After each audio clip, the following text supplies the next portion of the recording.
I'm Douglas Scherer, and this is Voices of the Cliff, Program 6 at voicesofthecliff.com, where we explore the journeys and transformations of authentic, sustainable, and socially conscious leaders and leadership. My guest today is Tom Chapin, multi-Grammy award-winning storyteller, musician, and community leader. The New York Times calls Tom one of the great personalities in contemporary folk music. What again moves me is how can we move this whole thing in a positive direction? How can we make it so that this is a world that can sustain itself, that people, that we are that a neighborhood, that we work together. It's, I've never watched one of the Survivor shows, but it's absolutely the opposite of how you survive.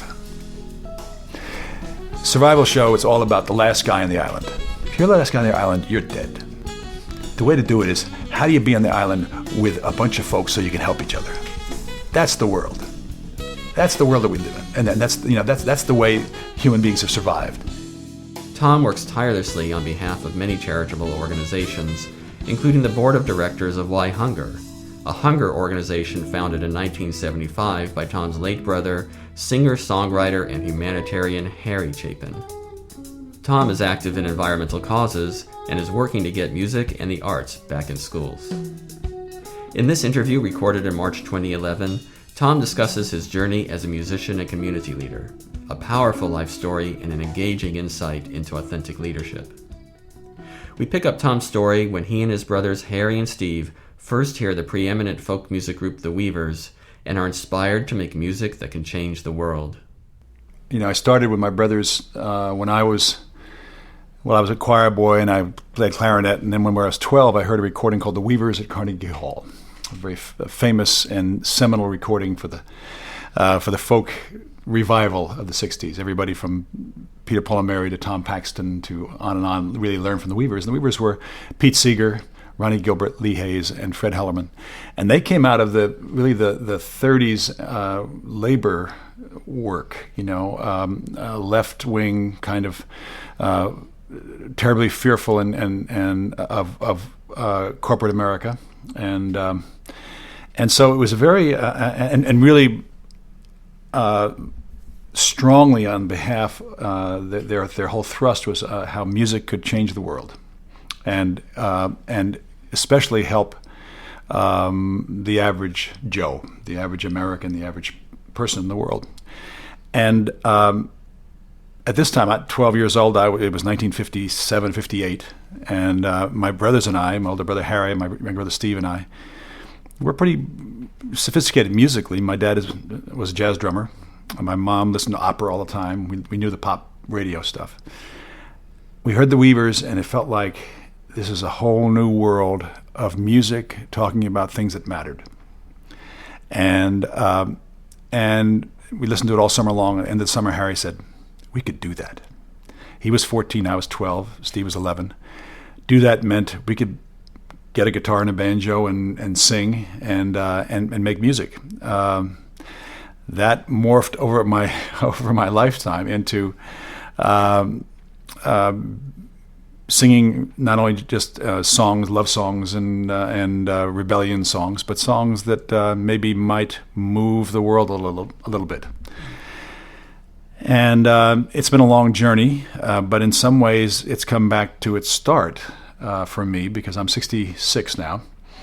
And I find myself more and more being asked to do things in the Pete Seeger mode,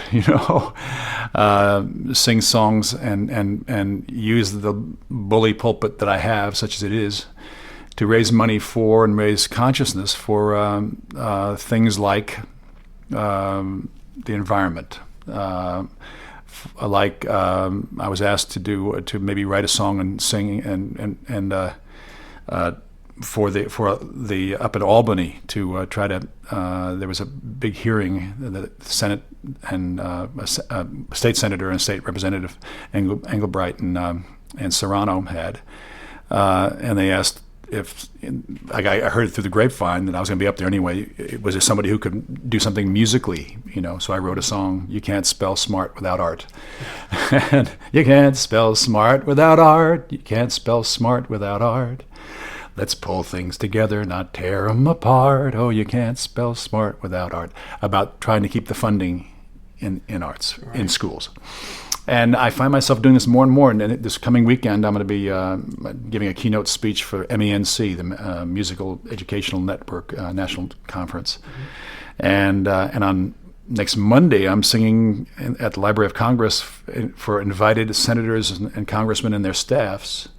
ASCAP has asked me to give a sort of an educational family show.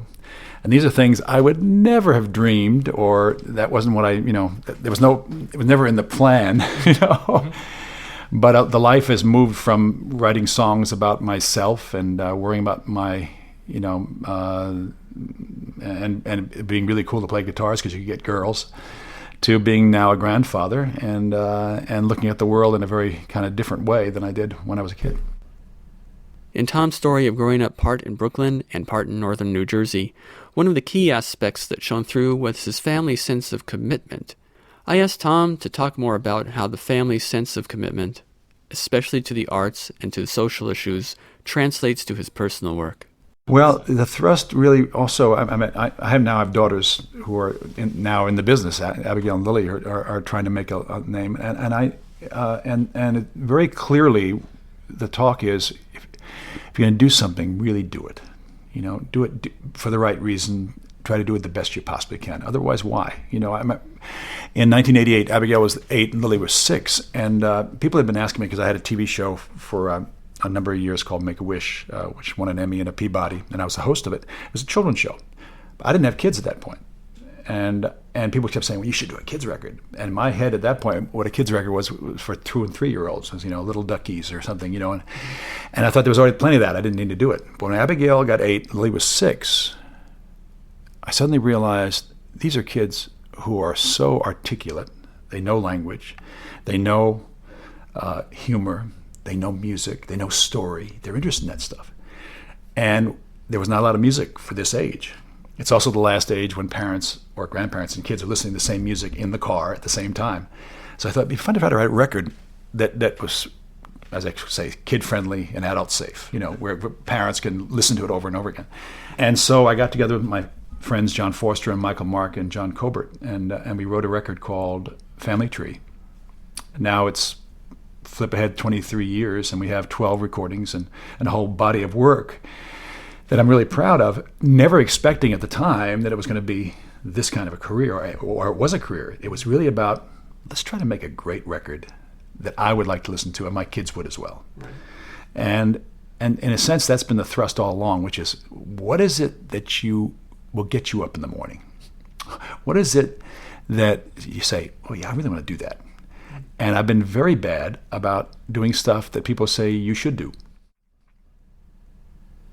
So, and I've made these kind of choices in my life where you have a chance. Years later, I was playing music, and I met this guy who wanted me to be, who had offered me a job. They were starting MSNBC, not NBC, the Madison Square Garden TV world. Right. And I'd at that point already been the host of National Geographic. I'd been on television, and this guy knew that, and he took me out to dinner, and he said, "I want you to be our afternoon guy, because you really know sports and you're a host person." And so I thought about this. It was a really good job, but then my daughters were 6 and 4, and it meant working from 3 in the afternoon till midnight, 5 or 6 days a week. Mm-hmm. Same time I'm playing concerts on the weekends, and I have a life where I can see my kids. So I was thinking, and I just had to talk to my wife. I said, part of me says this would be a great job, but a good part of me says I don't want to be sitting in a studio for 8 hours a day at the time when my kids are coming home, And it means giving up a lot of what I do. So it's another one where you say just to make these choices about your life that at the time you don't think it's that big a choice, but then afterwards you go, yeah, that was a major sort of turning point in terms of clarifying who I am, what I do. Another one was at the end of Make-A-Wish, when I had finished being 5 years on this TV show, and I was had a choice then of really being an actor full time and being a TV personality, and I had choices that way, or to do music. And that was really the time when I clearly said, no, I'm a musician. I want to keep doing this. And you make those choices in your life. And it's always been the choice about what moves me, what I can bring to this, and what I know this is what I really want to do, as opposed to what I should do, or how much money it is, or or how much fame, or this and that. It's always about, for me, it's always been about making the choice that I know I can get excited about. And continue and do the rest, for whatever time it takes. And so that's been interesting for me, because it's meant that I've had a great life. Career has been interesting as well, but the life has been wonderful. And talking to my kids about it, and I said, well, I've never been a big star, but Dad, you've done so many things, and that's really, it's that thing of, if there's a door that's there, you check it out, and if it gets exciting, you walk through it. If it's not exciting, you look elsewhere. You really hit at that last point, was how do you make those choices? Because those are tough choices. You're making life choices along the way, but you come out of those choices very clear of what the choice is. It's interesting, because when you make when they're facing them, they seem sometimes totally daunting. I don't know.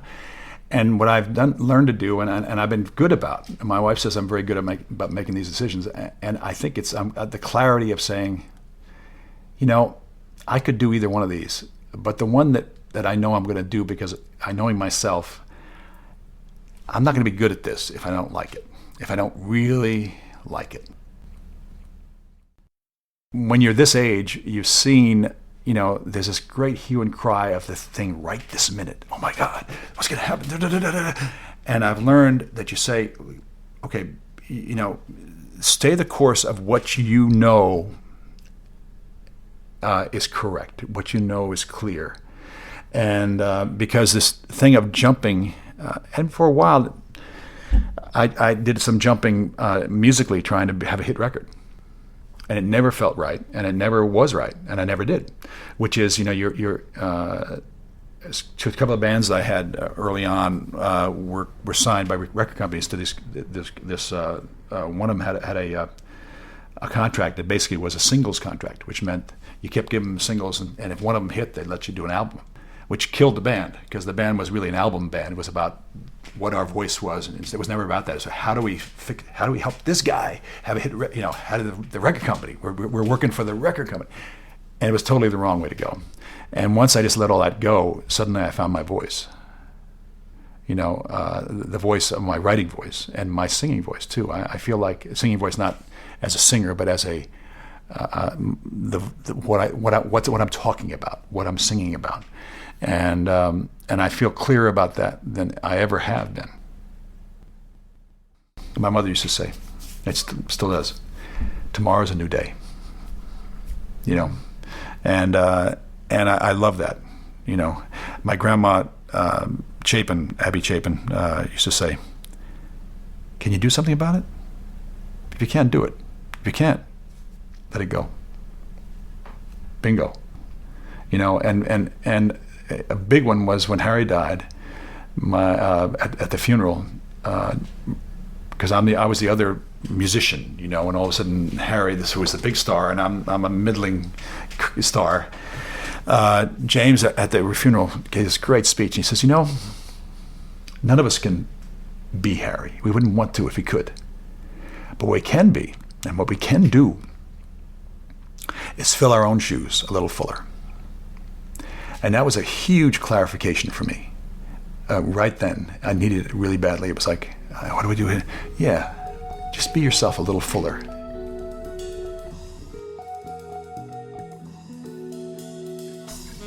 You've been listening to my interview with Tom Chapin, singer, songwriter, and community leader. Tom's long list of awards includes 3 Grammy Awards, the National Music Council's prestigious American Eagle Award to honor his contribution to music and music education, and the Green Star Award from the Environmental Action Coalition. You can find the extended version of this interview at voicesofthecliff.com, where you will also find links to Tom's work, show notes, and space to leave comments. The extended interview offers more detail to Tom's story and greater understanding of the motivation and driving forces behind his life choices and work. Visit the website also to learn more about the composer of the show's theme music, Brad Rebuchin. I'm Douglas Scher, and I welcome you to listen to the next edition of Voices of the Cliff, which will be available next month.